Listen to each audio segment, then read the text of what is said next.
One. They're guys. They do magic. They are the magic guys.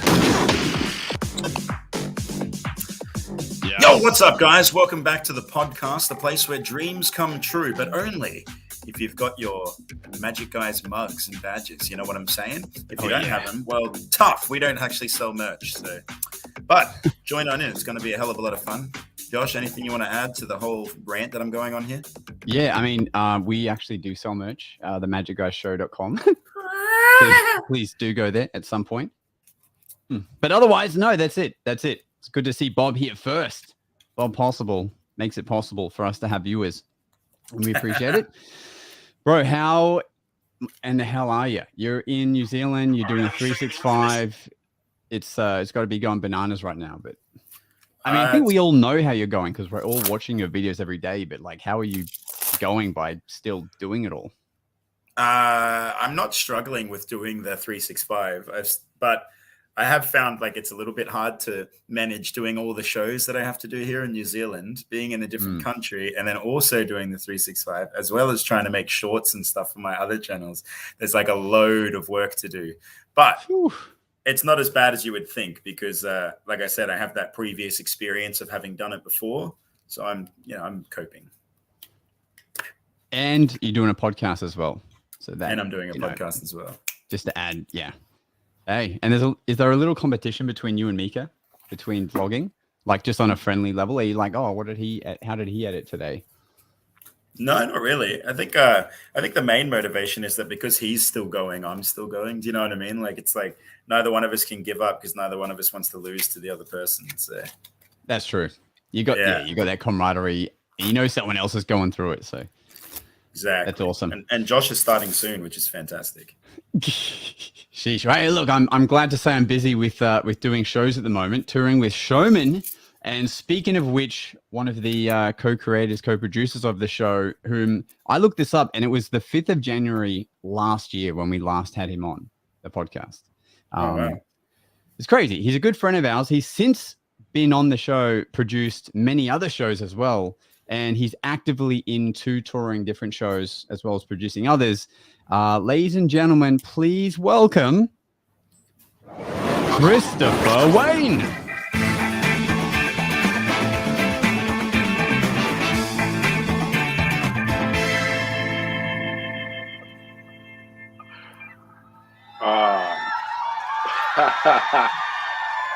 Yo, there he is. Hello. Say hi to all your fans. Yeah. I just did.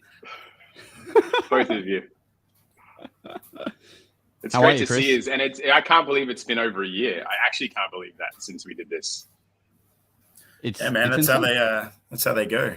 That time flies, man, when you're working nonstop. But that wasn't the case last year, let me tell you. I wasn't working nonstop last year at all. But time still flies, doesn't it? It sure does, man.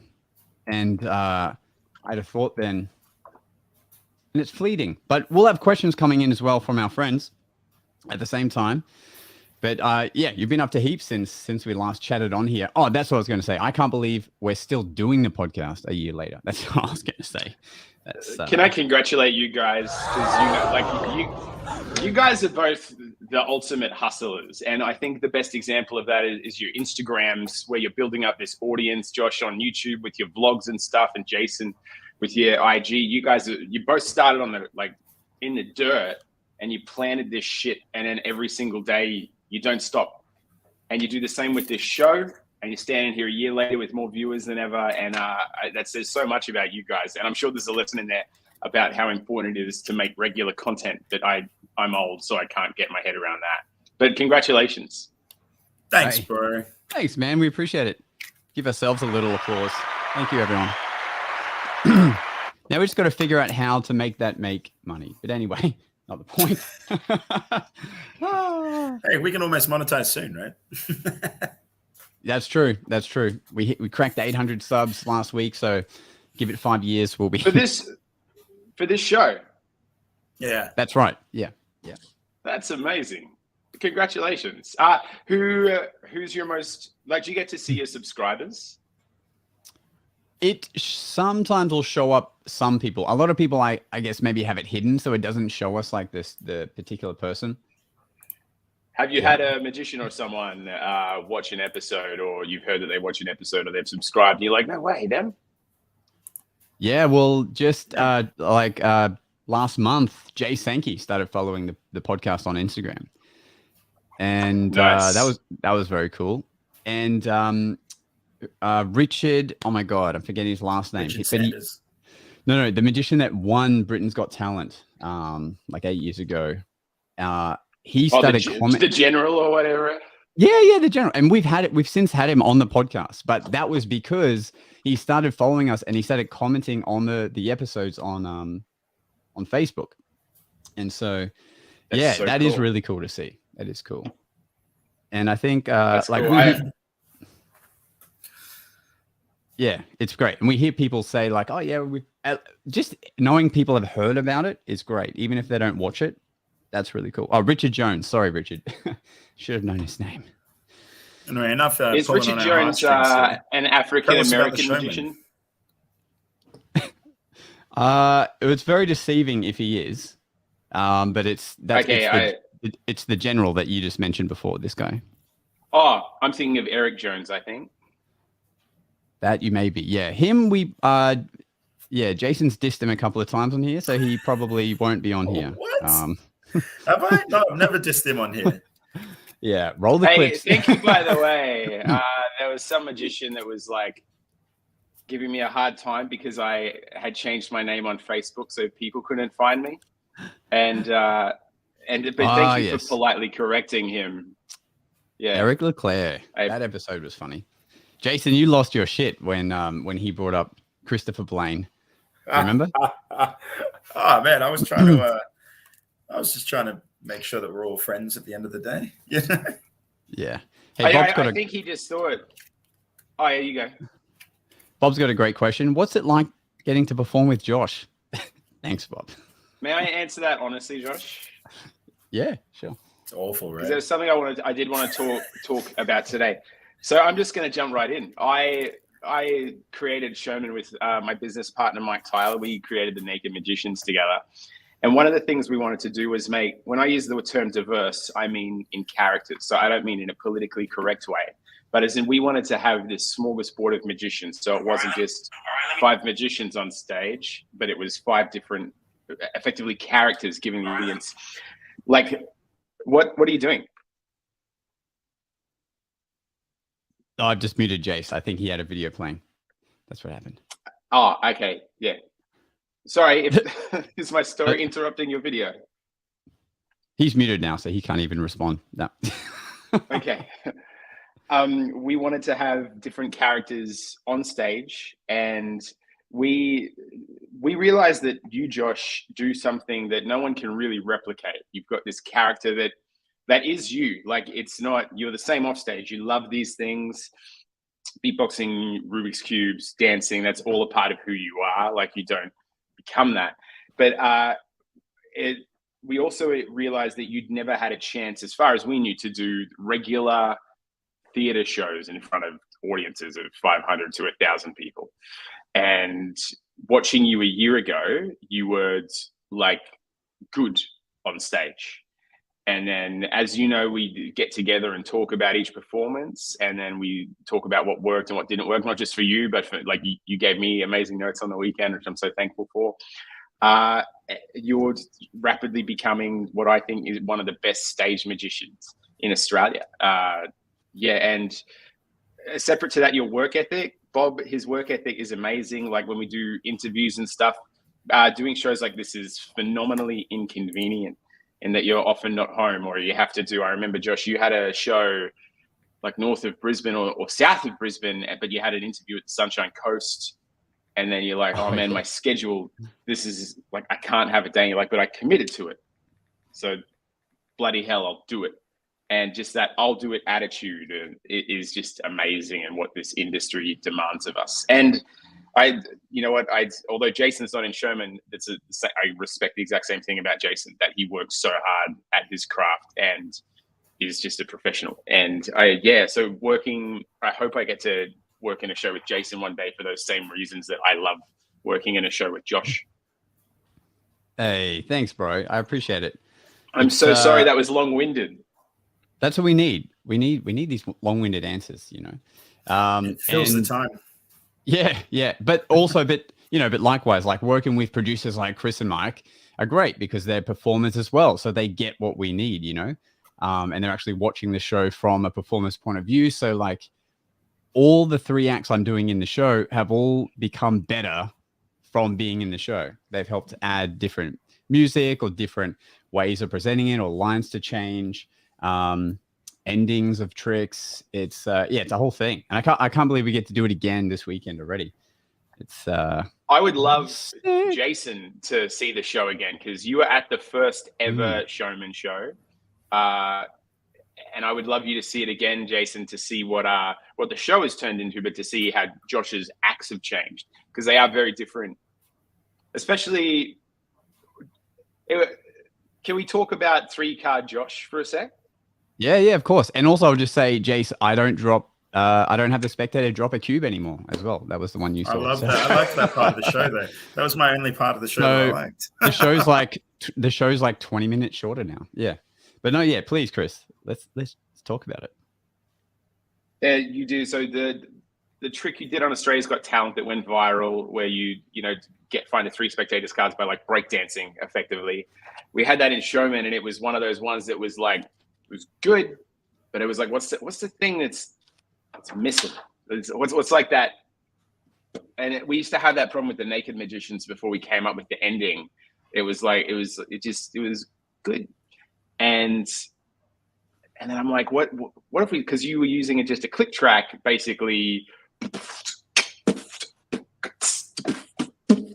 And I'm like, I was talking to Mike, I'm like, what if we use a song that everyone knows that goes at that same tempo? And then it's like, why does it have to be that tempo? Let's just make it faster and a song everyone knows. And then we were like pulling it apart. And we were like, if the audience recognizes the song as soon as the trick starts, then they are already having fun. Instead of just sitting there, because the old track was like, tss, tss, tss, tss, and then you start dancing. And then they're slowly catching up to what's going on. But then they don't care now because we use this new song that we won't spoil it here, but that everyone's familiar with. And it's just the whole audience straight away clapping. And then the trick starts. And it's even that just changing the song and the tempo that you do that dance to. Well, tell me what that experience was like for you in regards to nerves, having to let go of something that you had made and audience response. I would love to hear that. Well, the first thing was the tempo, because now you're dancing much faster, right? But it's a tempo that I would usually be used to if I was like breakdancing or back in the day, like battling. You'd have like an upbeat song. And the first thing I noticed is, which you said would probably happen, is it'll look like there's way more energy on stage, which I think happened. Like it automatically makes it seem more energy. And you could see the audience clapping along. It's like, it feels good. And the fact that they all know the song, I think is a bonus. But definitely like when I watch the footage back, I'm like, oh yeah, this is awesome. Because originally I was trying to be artistic and like I had a friend design the percussion track, and I was like, that way if I put it online, it won't get flagged for, a copyrighted song. Like originally that was the baseline of it, but really in a theater you can use any song you want, right? So why not? And I'm glad we changed it. Especially for the family audience. So that way it's that the parents will recognize a song and the kids will just be like, oh, this is a funky beat. And that's all. It worked, didn't it? Yeah. And we good. Yeah. And I think I gotta ask, when you did it for the first time live, were you a little nervous? I suspect you were, and then if your answer is yes, I'm going to say why. If you weren't, then I'm happy to be wrong. No, for sure. Whenever you're doing something new, you're like, wow, is this going to fly well? Am I going to keep up with it? Mike and I were watching backstage, and when you turned around with your back to the audience and put your hand up to start the track, I watched you break character for a second, and you're like, wait. And I'm like, oh no, he's nervous. But then you just went and smashed it. It was so cool. Yeah, that was fun. Yeah, I don't even remember that, but that sounds like what I would do. I'd be like, all right, here we go. Remember the beat, because I guess it's not fully in my system yet of being automatic. Like that first time, I still had to be conscious of, all right, now this is going to come up, now this hit's going to come up, and for when I catch or find each different card. So I think I was still having to think about the song. Yeah. But now I just enjoy it. Yeah, that's cool. Yeah. One thing that makes me really happy. Yeah, for everyone listening, one thing that Chris does really well is he makes sure that we like improve something with every show, even if it's just a little detail. And I think that's happened a lot since the first one in Hotto, where Jason came and watched. But we have more shows this weekend. Are there things you think will still be able to be tweaked with each show?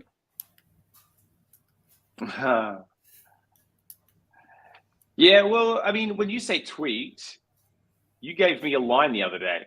Just in the second last, we did 4 shows, and in show between number 2 and 3, you gave me a note, and then I tried it, and it worked because it was a great note, and that counts as a tweak. And yeah, okay, and then I revert to the Naked Magicians, where 1,300 shows deep now, and then we still have after the show, Mike's like, "You said this line, it was really good," or Mike does this, he'll do something bloody hilarious that really works, and. So yeah, absolutely, it'll tweak, and it's my favorite thing now about producing. As I slowly do more of that and less of performing, is that you keep shining the car, and I think that's like Copperfield has always been my hero in this industry, and I think he's the best example of that to an extreme extent. That work ethic of a trick can never be good enough, and we're nowhere near achieving the amazing things that he does. But I love that. If you just go on stage and think, oh, that's it, that's as good as it could ever be, that's ridiculous, you know. And I think being able to hear feedback, and because I would argue that I have more success as a comedy magician than Josh. And then Josh comes up to me the other day with a line saying, why don't you replace this line that you wrote with this? And it was funny. It was funnier than what I had come up with. And I think we all have to be willing, no matter what, to hear feedback from people that we respect. I know in the past that's been really hard for me, but it's the only way I think we can get better if we listen to notes and then try it and be willing to fail. Like, had your line not worked, just the audience wouldn't have laughed and I wouldn't have used it again. And that's fine. But they did. So I'm so glad I tried it. Laughter is great. It's instant feedback or not. I guess same with busking. Yeah, right. Same with busking. If people leave, like, that's pretty instant feedback. Jumping to you, Jace, you've been changing your busking show up a ton while you've been at this festival, bro. Are you going through it? Tell the guys. I don't think the viewers really know what's going on, but like, I do a straitjacket escape in my show now, and it's crazy because I used to do like a 25-minute show. Now it's a 45-minute show. With like, the thing about a straitjacket escape too is that it's an inherently boring thing to do and to watch. I think, like, it sucks. It's such a crappy thing to watch. So the trick is to try and be really funny, and so I do a flip in my show as well, Josh. Oh, yeah, I do a flip in my show. So can you do a flip? Like, yeah, bro. Didn't you know this? I used to be able to breakdance as well. Yeah. It's one of the things that Josh and I bonded over originally. It's why we became such good friends. The boy can move. We were both doing magic and we were both dancing, and yeah. You have to be the only whip cracking breakdancer in the world. Isn't that funny? A magician as well, and just all round weird character. But yeah, the straitjacket was something that I added into the show because I was like, I need something festival, like big festival. You know, like I can't just do like a close-up table magic show. I need to do something else. So I did. There's like vlogs of it too. Josh and Jason met at a rap battle. Hey, John Prentice, thanks for being here. He's got a question for Chris. Curious of the inspiration or backstory of the once tattoo. Is that a story you want to? Oh, Share on the pod? wow! Are people googling photos of me naked while we do this interview? That's funny. They must be. Yeah, man, tell us about it. I would tell the story. It's just it's probably a bit long-winded for this podcast and a bit off topic. It's I'll say fine. I have like a collection of tattoos on my body. Bon Iver, my favorite artist. Bon Iver, my favorite artist, like musician. Most famously, he wrote Skinny Love. But yeah, his music 100% saved my life, as cliche as that is. David Copperfield, Lived the Impossible. I think we've talked about that on this podcast last time. This is a sound wave of my grandfather's voice from, I think, the 70s. And then I have the word once tattooed there on my chest. Hey, there it is. And that's me. And it's just from a time in my life and representing a new time. I've been through many chapters in my life, and that was one that I got when one chapter ended and a new one began. Was that your first tattoo? Yeah, it was. And I got it on a beach in Thailand, but I'm still alive 10 years later, thankfully. So that risk has subsided. But yeah, that was hurt a lot there too. But the forearm one, I think, was the one that hurt the most because it was so specific and it's a very sensitive part. Oh, actually, I'm going to show you guys something cool. I don't know if you can see it. Can you guys see the line? There's like a white line that goes diagonal down through it. I don't know if you can see it or not. You probably can't. I'm seeing it. It's a little fine, but like a scar. There's a fine white line through the middle of this. It's a scar. And after I got this tattoo, we were doing a Naked Magicians promo for our 2020 US tour. So it was December 2019, and we were at Australia Zoo with koalas. So we're shirtless feeding kangaroos. And that was how we filmed the program. G'day, America, we're the Naked Magicians, and we're coming back from down under, And then in between takes, I stood up and forgot that I still had a handful of kangaroo, like food. And I just stood up and had that look. And this kangaroo is like, give me that. And, with no malice at all, grabs my arm to pull it down and then tore straight through my my tattoo. It was good times. And thank God it healed. I mean, if that sound wave wouldn't have registered anymore, that would have sucked. Yeah, now the sound wave goes, ah! Nice. I'm really nervous with everything I say because I know you take like a segment from every interview and put it online, and I get nervous about what soundbite I'm gonna make.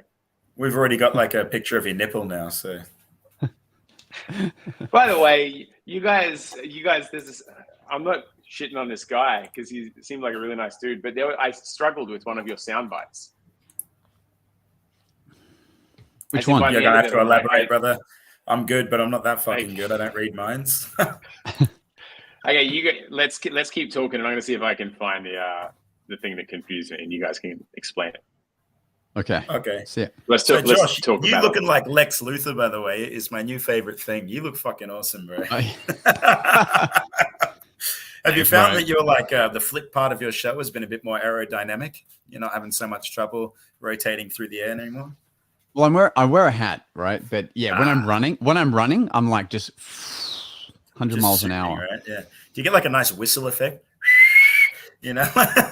If I leave like a line, if I shave like a direct line, then the wind current just collectively goes straight through it. It's bro, beautiful. I'm a big fan of your new villain arc. It's freaking awesome, dude.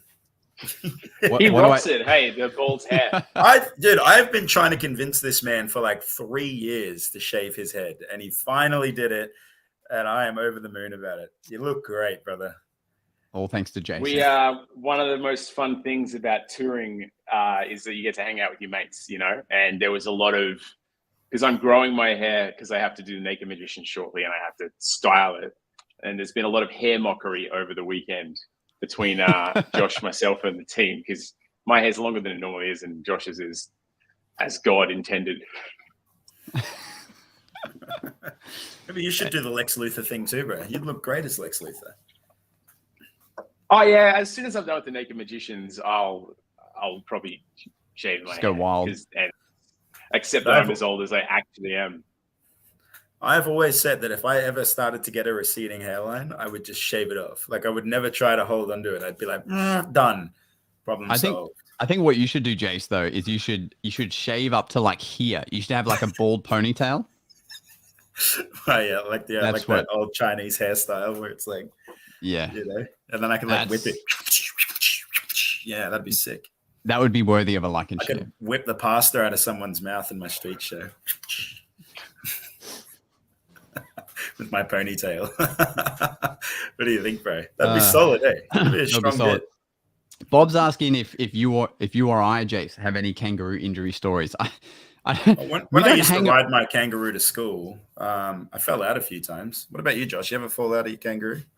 No, never fallen out of your kangaroo, mate. No, we don't. They are in the wild like a lot, but we don't like interact with them as much as maybe you're thinking. Chris was like particularly feeding one, and that's how that happened. But you know, at most of the time, it's kangaroos fighting with cars that are driving past, but it's not usually people. It's not. They just like jump on the windshield, right? Like, yeah. I mean, for those who might not, in his home. That's right. For those who don't know, my grandma actually up north of Queensland, she is a wildlife rescuer. She's a kangaroo. Yeah. Almost. She is the mother to many kangaroos. No, she's like the main wildlife carer. So everyone brings like these injured animals to her, and she's always looking after like 6 joeys at a time. She'll have a baby possum that just like sits on her head because it wants to like as if it's hanging onto its mum. She'll sometimes have like these. Yeah, she'll have these baby owls. It's crazy, and I really want to go visit her this year. Yeah, but for like I don't know, 40 years she's been doing this. So that's awesome. You got some good karma on my side of the family. Dude, you got some interesting family members actually. Now that I think about it, like your rock star dad, that's also just a videographer. Like, and then you've got this auntie that's like an animal hero. It's like, yeah, exactly. Well, my dad, he's coming to see the Showman show, in Port Macquarie. So it's going to be awesome. Friday, 7 p.m. Right? 4 yeah, tickets. Buddy. Hopefully, he still has a mohawk, but yeah, his mohawk is platinum blonde right now, so that's going to be wild.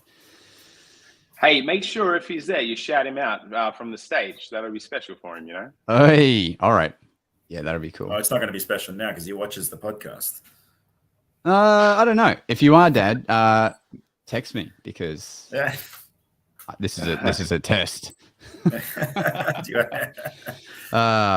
All right, Chris, how are you compartmentalizing, like working on all these shows you're producing at once while being in shows at the same time? That's got to be stressful. Yeah, it is. I don't know. I think if I'm being honest, Mike, I probably owe a lot of it to Mike Tyler, my business partner. He, he carries 50% of the load, but also is one of my greatest examples of work ethic. And I just want stuff right now for our industry. So I know what my life is, from 2020 to the end of 2021. I know what my life feels like without magic and entertaining people, and it's miserable. It's meaningless. I am one of the weirdos that finds this is my wife and kids, and that's enough for me. Like, I'm my happiest when I'm making shows with my friends and performing for audiences. I'm blessed enough to find the thing in life that I'm talented at and passionate about, and I'm lucky enough to make a living doing it. And I want it the same way some people will do anything for their wife and kids. Being on stage is so much fun. It's hard sometimes, but it's so much fun. And then the business part, I get to work with Mike Tyler and make shows. And I don't know, just sleep an hour and a half less a night. And then that adds up. That's an extra business day. That's a good point. Every week. What's a sleep? Yeah. Yeah, I work with you, Josh, and I work with Joel Fenton. You know, these, you know, and even Apollo is doing like 3 things at once, and all of these guys, you know, just show me a well-rested magician, and I'll show you. No, I won't finish that. I won't finish that sentence. I just, how am I compartmentalizing it? You know what? I was saying to my friends last night, we were talking about if we could catch up this week, and I said, I can't.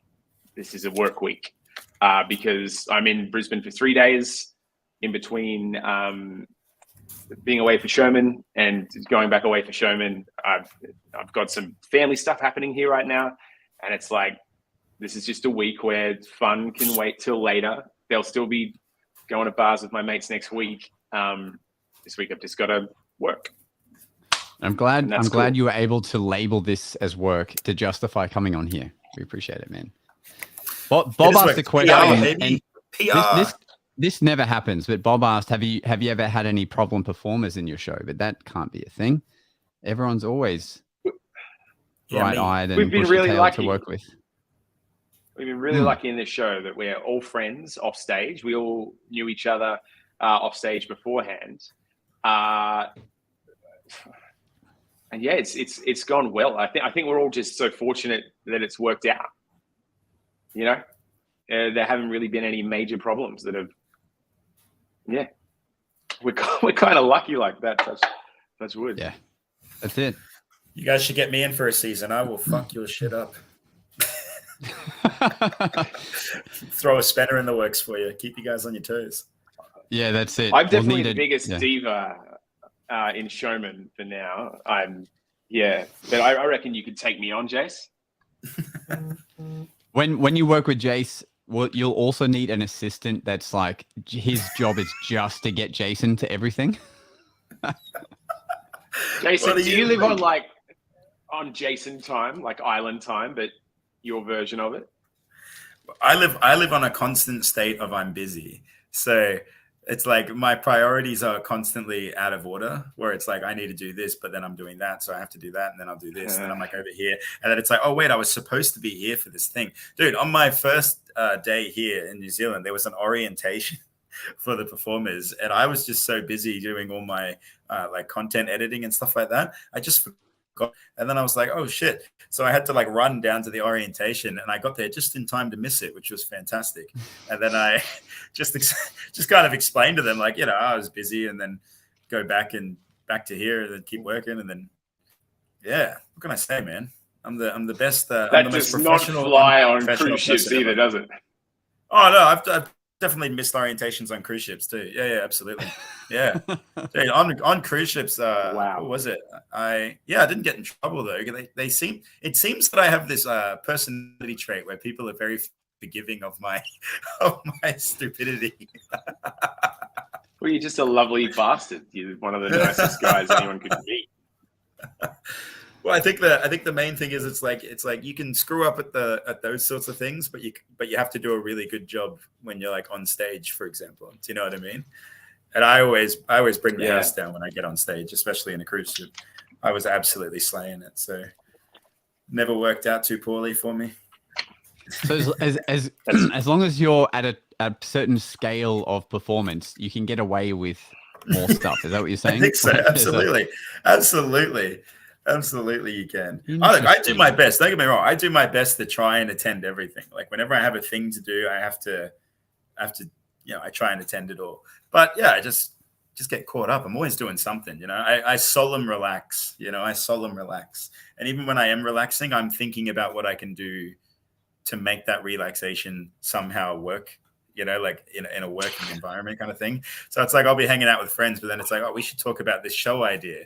You know what I mean? Like, does that make sense? Or I'll be like, oh, I've got the camera, so I'll film stuff while we're all chatting. And I'm just like working. Can I ask Jason, do you prefer making content, busking, or theater shows now that you're doing all three? I think if I had to choose one, street performing 100%. If I had to choose one. But I like all three. Like all three are nice. Like it's nice to have a good mix of all three. because then it's like it's refreshing me for everything.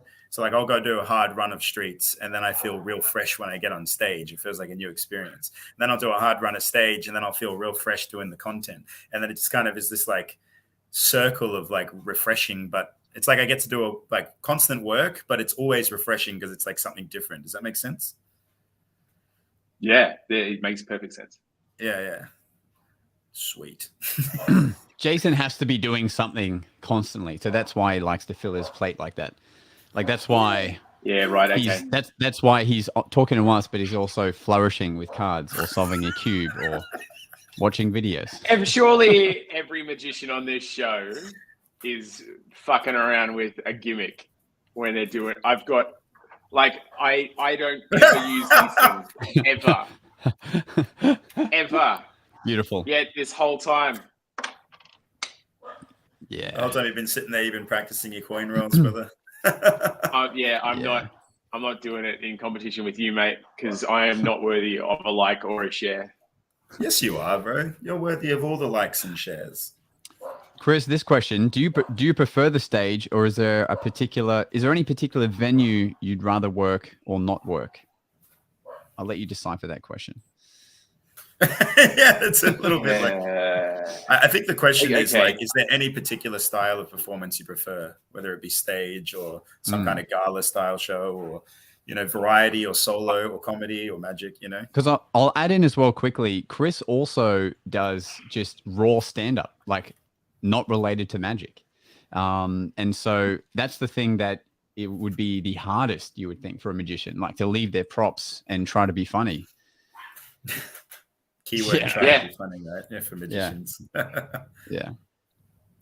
I sort of stopped, for a little while doing stand-up. I didn't feel like writing jokes. And but yeah, I still love doing it. And stand-up's the scariest for sure. Bob, I think so I'm having two really different experiences at the moment, because in the Naked Magicians, I'm on stage for 90 minutes. And then the Showmen, I'm on stage for about 20, peppered in between the other acts. And in the Naked Magicians, Mike and I are trying to hold, 1,000 to 2,000 drunk women that are screaming down in their seats while we do magic and mayhem's going on. And then in Showmen, I'm doing these family warm, fuzzy magic tricks to make people laugh. And they're such different roles for me. And even sometimes I wear my glasses on stage in Showmen, because in the Naked Magicians, I've got to be very... And then in Showmen, it doesn't matter that I'm actually 38 and can't see. I have my glasses on. I think physically it's way easier to do Showmen. They're different, and I'm just enjoying right now because it's more my roots was doing that kind of magic, family magic, and all that kind of stuff. And as I get a bit older, I'm enjoying that show a bit more. I still love the Naked Magicians, and it's what I'm most proud of in my career. But right now, I'm enjoying being that person in Showmen, probably because I'm more that person now at this particular stage of my life. As for theaters, it's really hard for me to choose, because we've been to a lot. But I love the Schubert Theater in Boston. That's amazing. And I'm actually really looking forward to the Glasshouse Theatre in Port Macquarie this weekend. Josh, I think I was telling you that it's one of my favorite theatres in Australia. And it's about 550 or 600 seats. And that's my favorite size crowd, because it feels big, but you can still interact with everyone. Yeah, I can't wait for that. I like that. Yeah, we've got a big ass LED sign out the front with Showmen on it, and yeah, I can't wait to be there. Hopefully, I can't wait. Josh, to see how does there. that feel for you as you experience boards and TV interviews and stuff for the first time? Like, not in an ego way, but it's obviously what most magicians would choose when they're first dreaming of becoming a magician. That's what success would look like. And, we were talking the other day about how our poster was next to one of your favorite comedy acts, and you thought that was cool. How does that feel as that starts to happen around Australia for you? It's crazy, man, because when I do my own shows prior to Showmen, you know, I'm booking these parlor venues that have like, you know, 30, 40, 50 people in it. And I really enjoy those shows.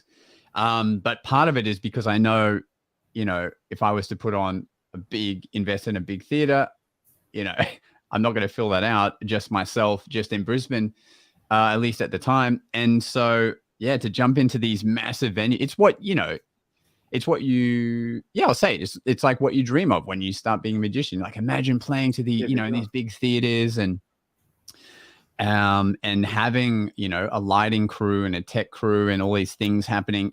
You know what? It reminds me of like when we first properly met, when you brought me on to do the merch for The Illusionist, like 10 years ago, you know, and I got to go backstage for The Illusionist because I would help like lift up James Moore. So I got to like be side stage with all the guys. That's pretty similar to what we're doing now in that aspect of the tech and the this and the that. And I remember seeing all that stuff and going, oh shit, like this is like legit, you know?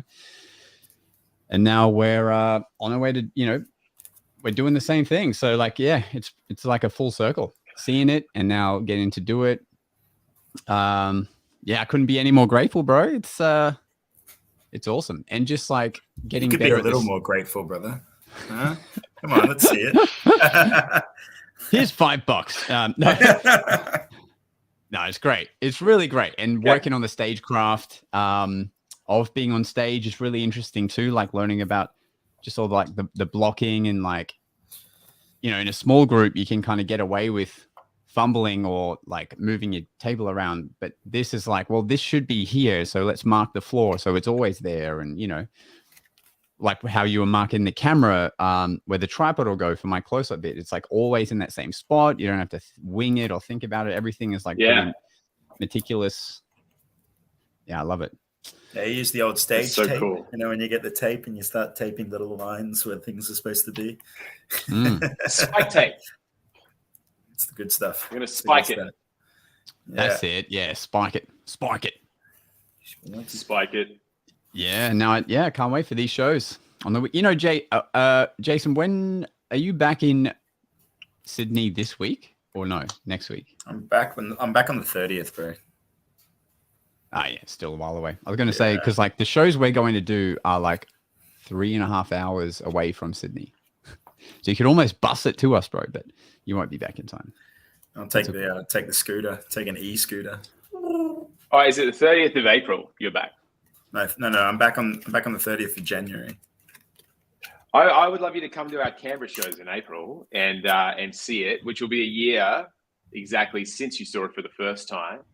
Josh, we're putting a new trick in the show with the whole cast that we're going to debut there. Mike and I were talking about it last night. Does it have? I'll take a flight up. I'll take a flight up. I'll just you guys can just send me a weird looking invoice and I'll just write it off as consultation work, so I don't have to so I can claim it on tax. That sounds fair. Nice. Not that we're endorsing any kind of tomfoolery. That's right. Does the new routine have anything to do with what Mike and I were talking about in the car home? Like we were jamming ideas for a certain thing involving you, actually. But I don't know. So I haven't seen Mike in person since we were in Coughs. But he did say you guys were talking about. Were you guys talking about the intro to the show? Yeah, the intro. Cool. This is a little different to that, but I'm excited to. So he'll tell me that idea in person, so we can we have a pretty specific process with how we get excited in front of one another, and then sick. Well, I can't wait. That'll be really great. Weird sentence. Yeah, and for those in America, like how Canberra will be the biggest theater I've ever played in. How many seats is it again? Do you remember? I think it's a 1,300 or 1,500 seat theater, and it's just beautiful. That is ridiculous. And it's actually selling really well right now. Yeah, it is. And the Canberra Theatre Centre is iconic. Like that's where some of the biggest magic shows in the world have played, and yeah, it'll be our turn to have a go and see how we do. That's good news. Yeah, Jace, you have to come to that. We'll give them our best. Yeah, come and support you. Why not? You can vlog your journey getting from Sydney to the freezing Canberra. And then I'll vlog the whole show and post it on the internet. Just kidding. Come on. We're gonna have to put your camera in a bag when you arrive, just like people's phones. You'll have to find all of them though, brother. Oh yeah, that's true. Come with an arsenal of cameras. Well, we have Stephen Bridges on next week, who has the body camera he uses when he goes into the casinos. Yeah. That would be cool too. But is he a magician, or is he like one of those hustler magician dudes?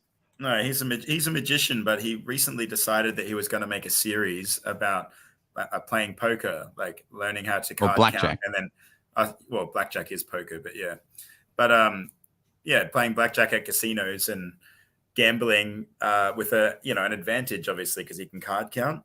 And he made this YouTube series, and it is wildly successful. It is a very good series. And yeah, he has like all these hidden cameras where he like goes into the casino and plays the game and wins, and it's very interesting series. It's really good. This is coming from an ex-street performer as well, an ex-street performer magician. Yeah, it's fascinating. Like he knows all the ins and outs, and he knows the laws. And like he never gives his ID over because he doesn't want to become, put in the system so people know who he is. So when he gets to back off, he's like, okay, sure, but I just like to cash my chip. It's like a whole thing. Like you see all the confrontation that goes on when they do realize he's card counting. You see all the money he wins, all the money he loses. Like it's a whole team aspect. They have like an investor who invested like, what is it, $100,000 or whatever for these they do shady 4 or 5 people to $20,000, to like, yeah. Because it's illegal, but they can't stop you from doing it. Is that my understanding? No, it's not illegal, but casinos don't want you obviously doing that because then they'll lose money. But it's not illegal. It's like that would be like saying like I know more moves in chess than you do, so you're not allowed to use those moves. Do you know what I mean? Like it's like it doesn't make sense that someone's good at the game. It can't be illegal, but casinos will absolutely kick you out because they don't want to lose money. They're all about making money. So yeah, when I moved so Mike and I lived in Vegas in 2019, and I remember driving there one day, and casinos made so much sense to me from this moment, right?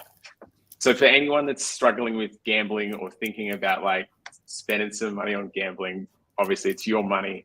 I remember driving into the Strip and seeing the Luxor at night, which has this light that shoots out the top of it. So it's a giant pyramid with a light. The strength of that light hits the moon. Right? That's how strong this giant beam. So that's the beam that Chris Angel floated in series 1 or 2 of Mind Freak.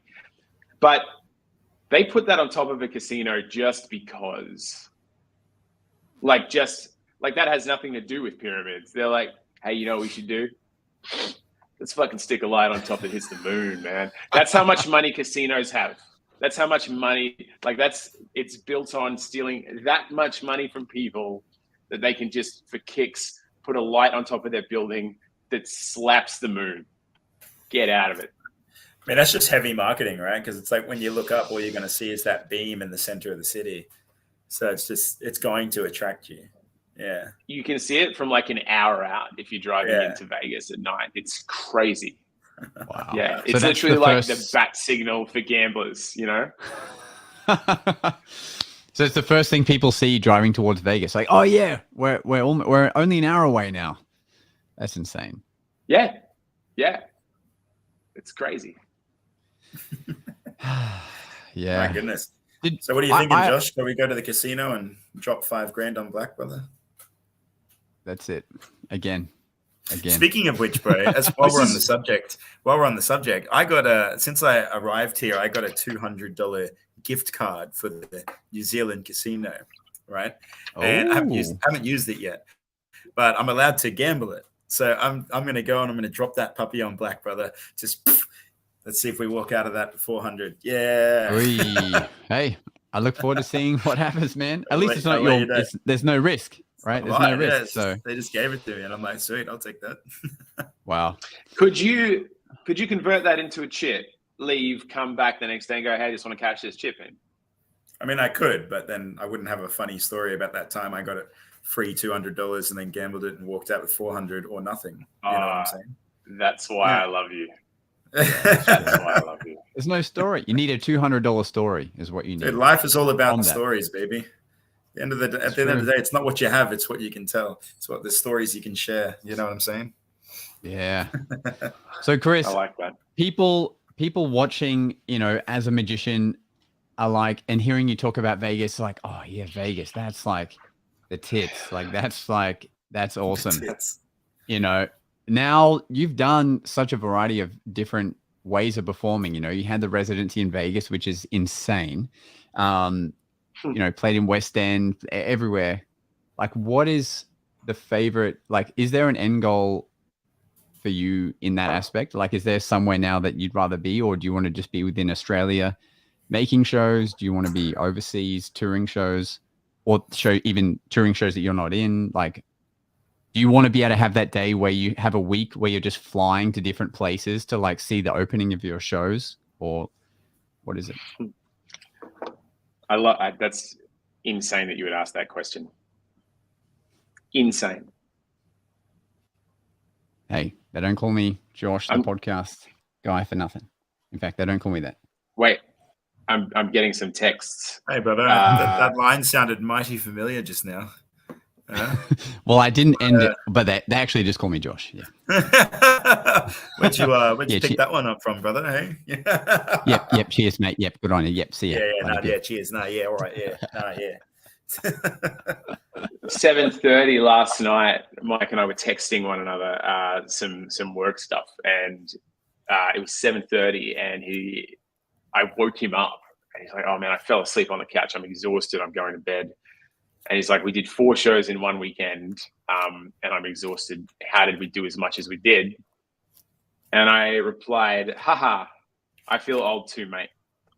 Bloody hell, you and I are so lucky that we got to tick everything off our bucket list before COVID hit." That was last night at 7:32. I sent that to Mike. And so as a performer, I was so fortunate because I aged significantly in that 2-year window. I like crossed over from young adult into old man. And I Shut the fuck up. Yeah, I do feel that way sometimes. Even if I don't look that way all the time, I definitely feel older, and my character's changed a lot, and I'm just different.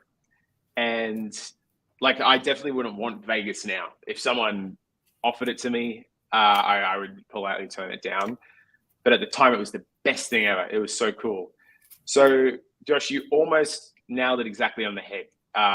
My dream is to have multiple shows running that I'm not in, because I'm driven now by making shows. And this is going to sound like I'm doing a spiel, but Mike and I learned with the Naked Magicians that you can take cast and crew from Brisbane, Australia, and make a show with people from your hometown and put it against the biggest shows on the planet, the biggest shows in the world. And we're like, well, if we can do that with a magic show, let's see if we can do it again with a magic show, or let's see if we can do it with a theatre show or a play. And so now we love working with people from Southeast Queensland, performers and creatives, and making shows with them. And that's what I wake up thinking about. I used to think about how I can make Christopher Wayne more famous and make the Naked Magicians more famous. And I'm not embarrassed to say I woke up texting Mike about you, Josh, this morning. Hey, this would be a good idea to add to Josh's act. And that excites me now. So that's what drives me now. Sorry, I get so paranoid when I answer these questions that I'm talking too long. No, that's don't good. be paranoid. That's good. That's really good. All things Josh excite me as well. Can I The just say magic- someone said that I look like The AI version of Josh. Hey, let me tell that story because that was very funny. My name is over the weekend. Nostrobito, and I do magic and stuff. Did you like my my Well, response at the end of the weekend, Josh? That's what I was going to bring up. So recently, a conversation topic we were all chatting about was AI and particularly this Chat GPT thing. And because we all watched, I watched Jordan Peterson's interview on it about Chat GPT, and there was a Ben Shapiro great thing where he has a debate with the AI, and then Chris brought up. Pause there. Yeah. And just say, for anyone, even if you don't like Jordan Peterson, please go and watch his 8-minute talk on this chatbot thing. Because political stuff aside, you need to hear what this technology is doing. Sorry, Josh, for interrupting. Yeah, it's wild. And so we were chatting about it, and Chris brought up that we were talking about how it can write scripts and it can write books and all sorts of crazy things. And then he explained, like, there's a video that went really viral, and it was of these comedians. They made a skit about how they can explain GPT to people.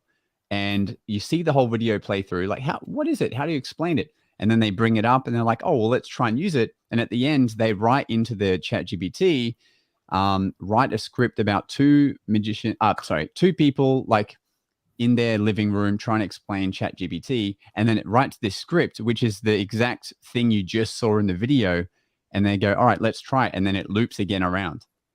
Really clever.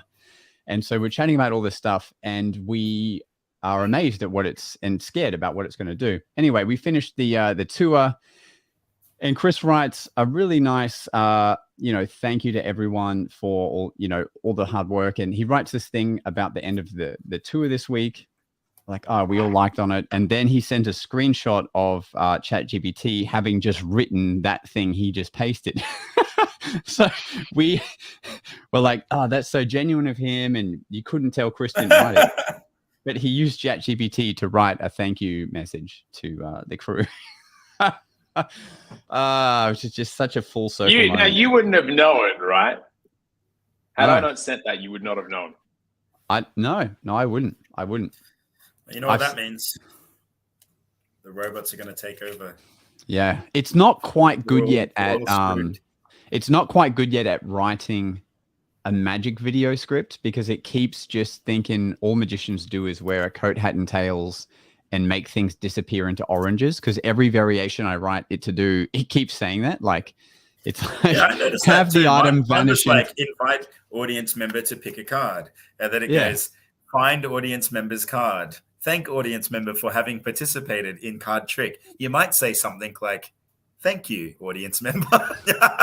I'm like, fuck this robot. I was like AI is going to take over the world, but they ain't quite there yet. You know what I'm saying? Yeah, there's a few teething issues, but for the most part, it's worth exploring. Oh, one thing it did do phenomenally well is my girlfriend, my fiance, has a business selling horse fashion online. Wrote your proposal for you. And she can you imagine that? And then you show her afterwards. No, well, what happened was on her website, she writes the descriptions for all of the new products that she puts up there. And I just thought I'd test it out to see if the AI could write a description for a new saddle pad she has. And it did. And it wrote a bloody good one as well. Because I think it looked up, because I write it for Mare to the Throne, and I think it looked up and looked at the style Sandy writes her descriptions in, and it spat out like we'll probably use it. It was that good. So yeah, we're in trouble. All right, Chris, you got a funny joke for us, brother? Yeah, a man walks into a library and he says to the woman behind the counter, "Excuse me, hi, can I please have some fish and chips?" And then she's like, "So this is a library?" And he goes, "Oh my God, I'm so sorry. Can I please have some fish and chips?"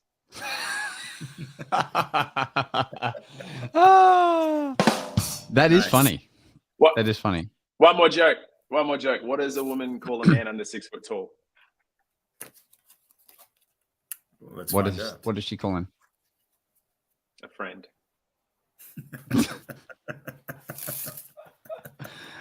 This is gold. This is all good stuff. Oh, did you have something to show us? You Hang on, wrote down Josh, I something, said or was that? something else coming up? Something else is coming. No. Josh, I actually had an idea for Showmen while you were talking before, and I've texted Mike, calling you soon with a really fucking awesome idea. Oh hell yeah! I love it. All right, I'm glad the podcast could spike that. And if it makes it into the show, please save this episode just in case it makes it into the trick makes it into Showmen. Hell yeah. I love that. Well, look, Chris, thank you again for coming on, man. All your Chris's Instagram is in the link below. If you're in Australia, come and see us in Showmen. If you're in New Zealand, come and see. Hell, even if you're not, fly over. Yeah, that's right. That's right. And go see Jason. Go see Jason while he's still at the festival. And yeah, anything you want to leave the viewers with, Chris? Any? Yeah. Actually, I'm falling in love with magic a lot. And I think we all have a chance, like magicians this year, that our job isn't very often important. It's just a lot of fun. But I think as the world gets progressively, harder for all of us, I think giving people fun is really important. And it's really special making people not worry about stuff for a minute. I think that's really cool. And I love being a part of internet communities for magic. And I see two types of things happening. I see lots of people asking for help and sharing ideas. And then I see magicians wasting hours, days, weeks, months arguing over silly things.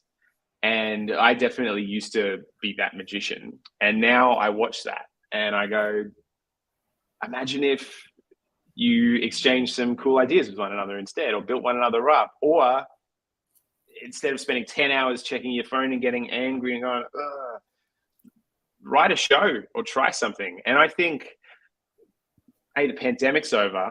Our job is important and fun. We have a really great opportunity as entertainers in 2023 to entertain people. And I think magic will be better if we do that. I think the world can be a little bit better if we do that. And I think that would be really cool. And that's a lesson that I need to, because I still get serious and stressed and grumpy and stuff sometimes. But that's the ideal that I want for me in 2023 and Showmen. I am so sorry for talking that long. Well, the last thing that I have to say, Jason, is... Thanks for listening. It's time for us to disappear now. But we'll see you again on the next episode of The Magic Guys.